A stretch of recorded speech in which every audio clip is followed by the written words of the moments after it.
The rain in Indiana stopped on Sunday. The flooding did not. The water that fell last week is moving down the river channels now. The front of this story has shifted into the southwest corner of the state. At Hudsonville on the Wabash, the crest was expected this morning at 25.9 feet. Flood stage, there is 14 feet.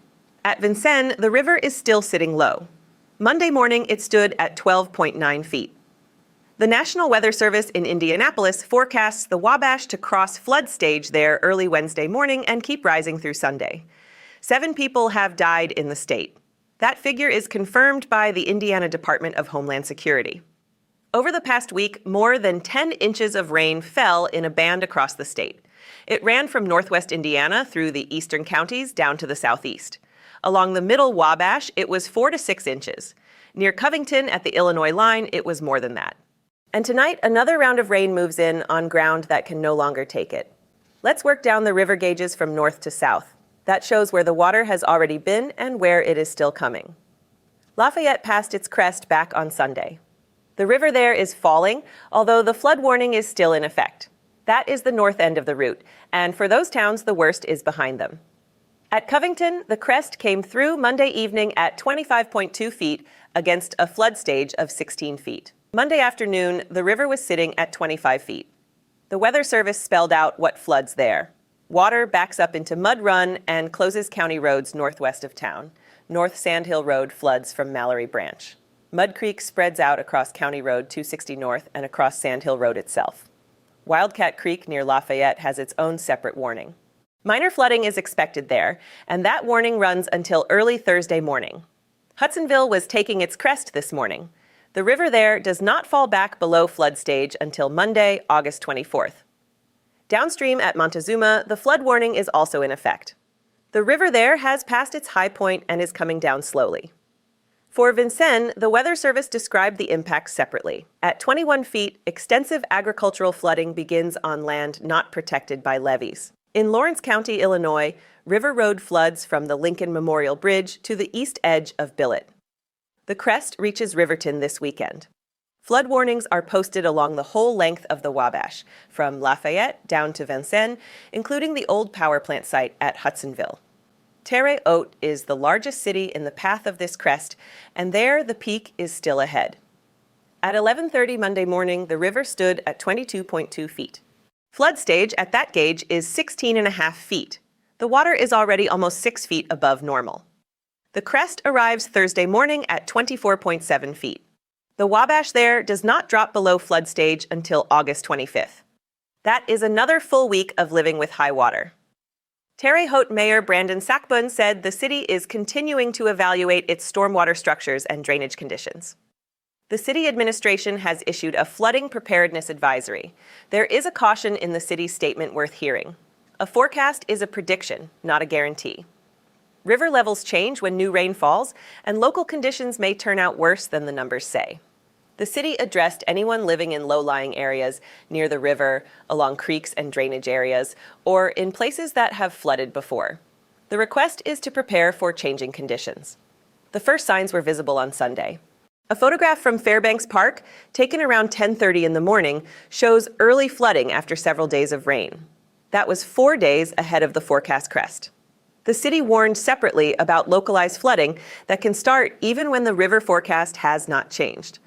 On days like these, the storm drains cannot keep up on their own.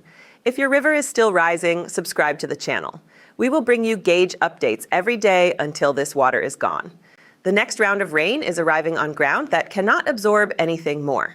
The Weather Prediction Center warns of severe storms and flash flooding across the Midwest and the Central Plains. That threat runs through Tuesday and Wednesday. Rainfall totals peak in the Midwest Tuesday and over the Great Lakes Wednesday. The cause is a collision between two fronts. A cold front is racing south. At the same time, low pressure over the Central Plains is strengthening a warm front. That front is moving toward eastern Kansas and southern Missouri. Storms form where the two meet. The Weather Service in Indianapolis said it plainly in its Monday 10 o'clock evening outlook. Widespread minor to moderate river flooding will continue along the Wabash, the White, and the East Fork White rivers, and the adjacent lowlands. There is a separate line in the flood forecasts. Additional rain later this week could lengthen the amount of time these rivers spend above flood stage. The first effect is already visible. On the Mississippi River near Ridgeville, another round of rain came through 1 to 2 inches, and the river turned back upward. The forecast there was rewritten from minor flooding to moderate. One round of 1 to 2 inches was enough to reverse a river. A week ago, that much rain would have passed almost unnoticed. The Weather Prediction Center also notes monsoonal moisture pushing into the southwest and the high plains beneath a ridge of high pressure. Localized flooding is expected there in mountain terrain. Among the 7 people killed in the state is a 4-year-old boy from Jennings County. According to the Indiana Department of Homeland Security, a tree came down through the roof and into the child's bedroom while he was sleeping. Also killed were a 58-year-old woman in Lake County and an 86-year-old woman in Porter County. The list also includes a 32-year-old man in LaPorte County and a 31-year-old man in Henry County. All 5 of those named died last week in different corners of the state during the same long stretch of rain. 2 of them were over the age of 55. The Weather Service repeats the same line in every one of these flood statements. Most flood deaths happen in vehicles. On a flooded road, you cannot see how deep the water is. You also cannot see whether the road is still there underneath it. 6 inches of fast-moving water knocks a person off their feet. 2 feet will float a passenger car. Do not drive around barricades and do not try to cross a flooded stretch. Another death in floodwater happened Sunday in Colorado. According to the Pueblo County Sheriff's Office, a man in the town of Beulah was swept downstream by the current. Beulah fire crews tried to reach him at the intersection of Colorado 78 and Central Avenue. He had become stuck in high water there. He was 80 years old. 1 to 1.5 inches of rain fell there in about an hour and a half. On ordinary ground, that means nothing at all. But this water landed on the burn scar from the Aspen Acres fire, where more than 300 homes were destroyed earlier this summer. After a fire, the vegetation is gone and the soil will not take in water. The rain runs across the top and carries mud and rock downhill. Flooding and heavy debris flows already came through that same burn scar in late July. The community has not recovered from the fire itself, and it has now flooded twice in a month. The Weather Service in Pueblo warned that monsoonal moisture is moving into the region this week. Afternoon thunderstorms could hit that same burn scar again. Forecasters put the chance of a cell landing on it below 20%, but said that if one does, flash flooding follows. The only difference from Indiana is the cause. There, the ground is saturated with water. Here, it was burned by fire, and the result comes out the same. Back to Indiana. One town there is already dry, while the water is only now approaching another, and the reason lies in how a river works. A river collects water from its entire drainage basin, rain falls across an enormous area, creeks carry the water into tributaries, and tributaries carry it into the main channel. That process takes days, not hours.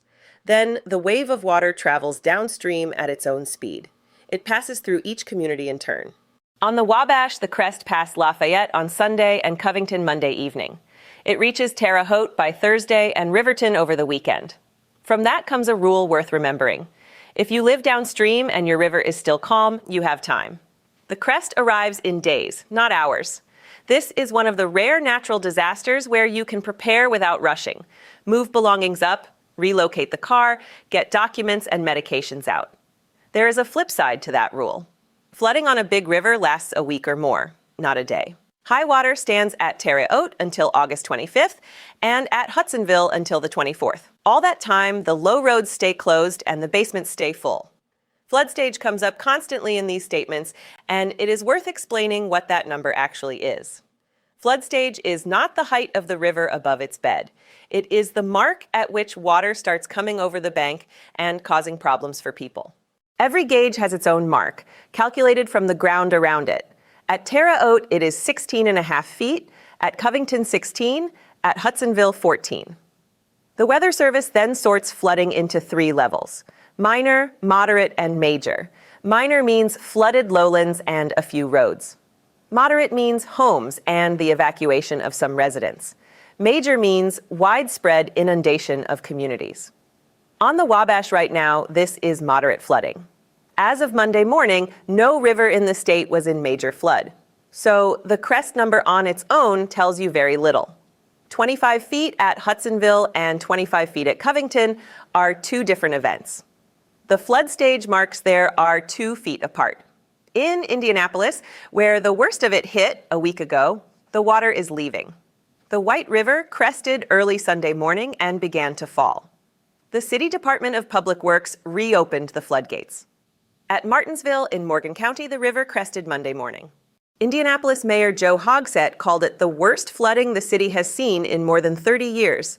Fire Department spokesperson Rita Reith said that in a single Saturday, crews rescued 95 people and 45 pets. The Office of Governor Mike Braun reported more than 350 evacuations across the state.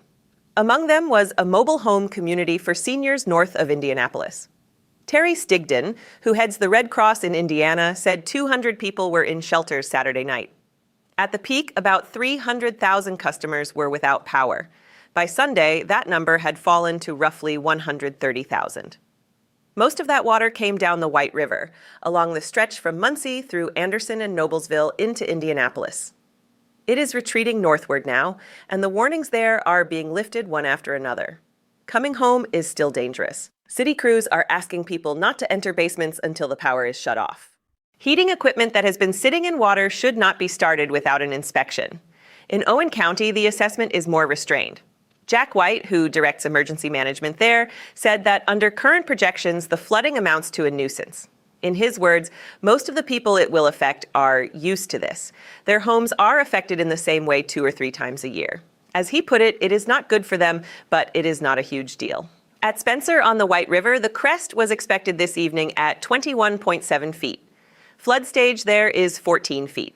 According to a television station in Indianapolis, as of Monday morning, no river in the state was in major flood.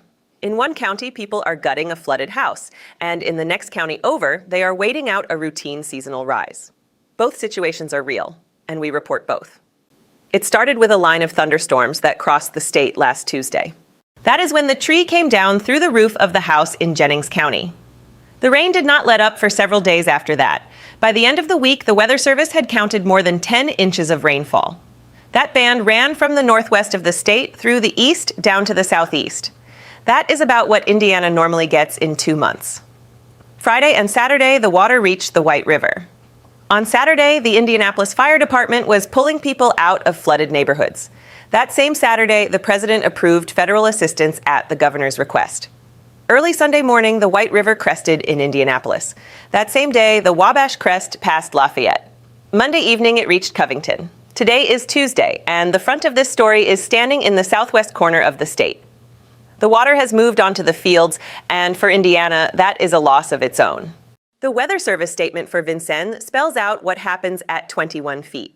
Extensive agricultural flooding on land that is not protected by levees. The crest there is expected at 21.2 feet.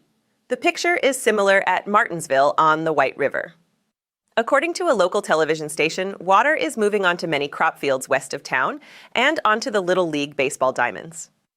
The time of year works against the farmers. Mid-August is when corn and soybeans are filling out ahead of harvest. Water standing on a field at that moment does not mean delayed work. It means lost yield on the flooded acres. There is a separate problem in that water leaves a field more slowly than it leaves a channel. Saturated soil holds it for weeks, and equipment cannot get in. Neither the state nor the Federal Agriculture Department has a full damage estimate yet. That will come once the water is gone and assessors can get into the fields. We will come back to that figure when it becomes official. For anyone living downstream, there are things to get done today. If your river is still rising, you have a day or two, and they need to be used. Move belongings to upper floors, get the car onto high ground, gather documents, medications, and chargers. Do not go into floodwater. It carries sewage, fuel, and debris. A cut in water like that is a direct path to infection. Photograph everything before you start hauling things out. Shoot from 2 angles, a wide view of the room, and a close view of the damage. Without those pictures, it gets hard to prove the extent later. Indiana already has federal assistance approved by the president. Claims are being accepted, and your county emergency management agency can explain the process. Watch the forecast for your own specific gauge, not for the state as a whole. These forecasts are recalculated several times a day, and the numbers change after new rain. Check on elderly neighbors, especially anyone living alone and anyone with medical equipment that plugs into the wall. In homes that took on water, the power gets shut off and a person can be left without contact for days. One more warning. If water was already in your house and has gone down, do not rush to turn everything back on. An electrical panel, a furnace, or a water heater that has been sitting in water needs to be checked by a professional. Every year after floods, people die not from the water, but from switching on equipment that was submerged. Here is the day in short. At Vincennes, the river crosses flood stage early Wednesday morning, and the crest does not arrive until Sunday evening.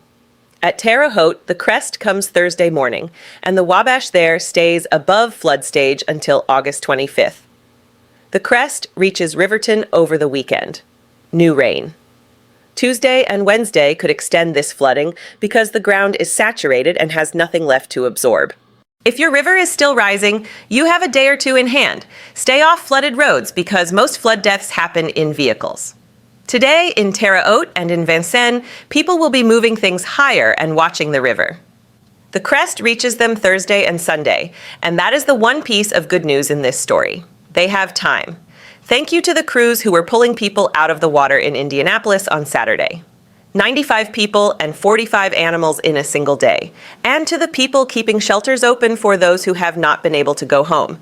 For river levels, go to the Weather Service site. For road conditions, go to the Indiana Department of Transportation. Damage claims are handled by the county emergency management agencies. If your life is in immediate danger, call 911. We will be back tomorrow morning with new gauge numbers. Take care of yourselves.